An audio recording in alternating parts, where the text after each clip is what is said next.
Hello student, তোমরা যেটা ক্যালকাটা ইউনিভার্সিটির আন্ডারে থার্ড সেমিস্টারের ছাত্রছাত্রী আছো এবং তোমাদের ইতিহাস সাবজেক্টটা মাইনর সাবজেক্ট হিসাবে আছে, তোমাদের জন্য আজকের ক্লাসটা খুবই গুরুত্বপূর্ণ। আজকের ক্লাসে তোমাদের 100% কমনযোগ্য সাজেশন নিয়ে আলোচনা করব। তোমরা যারা অনার্স কোর্সের স্টুডেন্ট আছো এবং তোমরা যারা এমডিসি কোর্স অর্থাৎ পাস কোর্সের স্টুডেন্ট আছো, তোমাদের উভয়দেরই থার্ড সেমিস্টার ইতিহাস মাইনরে এই পেপারটি পড়তে হচ্ছে। এবং তোমাদের কোয়েশ্চেন প্যাটার্ন কি, তোমাদের 75 মার্কসের কোয়েশ্চেন অর্থাৎ 75 নম্বরের পরীক্ষা হবে এই পেপারে। 5 নম্বরের প্রশ্ন 3টে অ্যান্সার করতে হবে, 10 নম্বরের প্রশ্ন 2টো অ্যান্সার করতে হবে, 20 নম্বরের প্রশ্ন 2টো অ্যান্সার করতে হবে। এটা হচ্ছে তোমাদের কোয়েশ্চেন প্যাটার্ন। এবারে তোমরা 10 নম্বর এবং 20 নম্বরের জন্য যে প্রশ্নগুলো তৈরি করবে দেখে নাও। আর তোমরা যারা ইংলিশ ভার্সনের স্টুডেন্ট আছো, তোমরাও আজকে ক্লাসটা দেখো, কারণ সাজেশনটা তোমরা ইংলিশেও পেয়ে যাবে। প্রথমে বাংলায় সাজেশনটা আলোচনা করছি। 10 নম্বর এবং 20 নম্বরের প্রশ্ন। প্রথম প্রশ্ন, প্রাচীন ভারতীয় ইতিহাসের উপাদান হিসাবে দেশীয় সাহিত্যের গুরুত্ব আলোচনা করো। এর সঙ্গেই আছে প্রাচীন ভারতের ইতিহাস চর্চায় প্রত্নতাত্ত্বিক ও সাহিত্যিক উপাদানের তুলনামূলক গুরুত্ব লেখো। পরের প্রশ্ন, হরপ্পা সভ্যতার পতনের কারণ। এই হরপ্পা সভ্যতার পতনের কারণ আর এই হরপ্পা সভ্যতার নগর পরিকল্পনার বৈশিষ্ট্য। এই যে দুটি প্রশ্ন তোমরা দেখতে পাচ্ছ, এই দুটি প্রশ্নের মধ্যে থেকে একটি প্রশ্ন শিওর তোমরা পরীক্ষায় কমন পাবে। এই দুটো প্রশ্নের মধ্যে থেকে একটা প্রশ্ন অবশ্যই পরীক্ষায় আসে। পরের প্রশ্ন, ঋগ বৈদিক যুগে অর্থনৈতিক জীবন সম্পর্কে উল্লেখ করো। অর্থনৈতিক জীবন সংক্ষেপে উল্লেখ করো। পরবর্তী বৈদিক যুগে কি কি পরিবর্তন বা উন্নতি ঘটেছিল। প্রাচীন ভারতে বৌদ্ধ ধর্ম ও জৈন ধর্মের মধ্যে মৌলিক পার্থক্যগুলি নিরূপণ করো।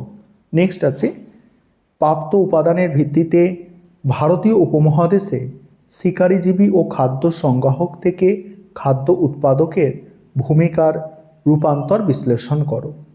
নেক্সট, ষোড়শ মহাজনপদের নাম ও তাদের বর্তমান অবস্থা উল্লেখ করো। মহাজনপদগুলির শাসন ব্যবস্থার মূল কাঠামো সংক্ষেপে বর্ণনা করো।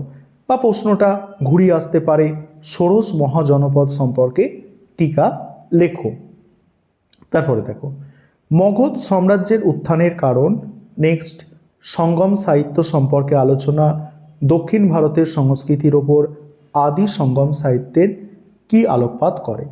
এবারে বাকি সাজেশনটুকু আলোচনা করব। তার আগে যে বিষয়টা তোমাদের বলার আছে, তোমাদের জন্য অনলাইন কোচিং ক্লাস চলছে। তোমরা যদি কেউ পেড ব্যাচে অ্যাডমিশন নিতে ইচ্ছুক থাকো বা আমাদের থেকে স্টাডি মেটেরিয়াল পারচেস করতে চাও, তাহলে স্ক্রিনে দেওয়া নম্বরে যোগাযোগ করতে পারো। তারপরে আছে, তুমি কি মনে করো যে বর্ণ ও জাতি দুটি পৃথক ব্যবস্থা।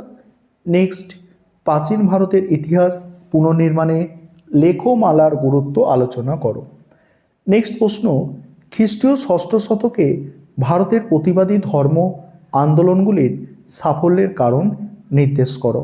নেক্সট, প্রাচীন ভারতের ইতিহাস পুনর্গঠনে প্রত্নতাত্ত্বিক উপাদানের গুরুত্ব। আর্য সমস্যা বিশ্লেষণ করো। হিস্ট্রি ও ইতিহাসের মধ্যে পার্থক্য। এটা 10 নম্বরের আসতে পারে।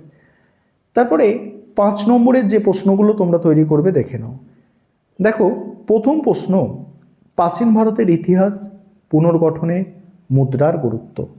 অষ্টাঙ্গিক মার্গ, হরপ্পার ধর্ম, প্রাচীন ভারতের ইতিহাসের উপাদান হিসাবে প্রশস্তি, ভারতের মধ্যযুগ বা দেখো মাইকোলিথ সংস্কৃতির বৈশিষ্ট্য। নেক্সট আছে, দেখো নেক্সট আছে ঋগ বৈদিক সমাজে নারীদের স্থান, বৈদিক যুগে চতুরাশ্রম প্রথা, আজীবিক ধর্ম, সভা সমিতি, গান্ধার শিল্প, কাদের আর্য বলা হতো বা আর্য সমস্যা, ষোড়শ মহাজনপদ ও গণরাজ্য, তাম্রপ্রস্তর যুগ সম্পর্কে টিকা, হরপ্পার নগর পরিকল্পনার ওপর টিকা, হরপ্পা সভ্যতার ধর্ম সম্পর্কে আলোচনা করো। অষ্টাঙ্গিক মার্গ বলতে কি বোঝো। এবারে তোমরা যারা ইংলিশ ভার্সনের স্টুডেন্ট আছো, তোমরা সাজেশনটা দেখো। আমাদের ইংলিশ ভার্সনে ক্লাস হয় না, তবে এই সাজেশনের ওপর সম্পূর্ণ স্টাডি মেটেরিয়াল রেডি আছে। তোমরা চাইলে ইংলিশ ভার্সনেও স্টাডি মেটেরিয়াল পারচেস করতে পারো।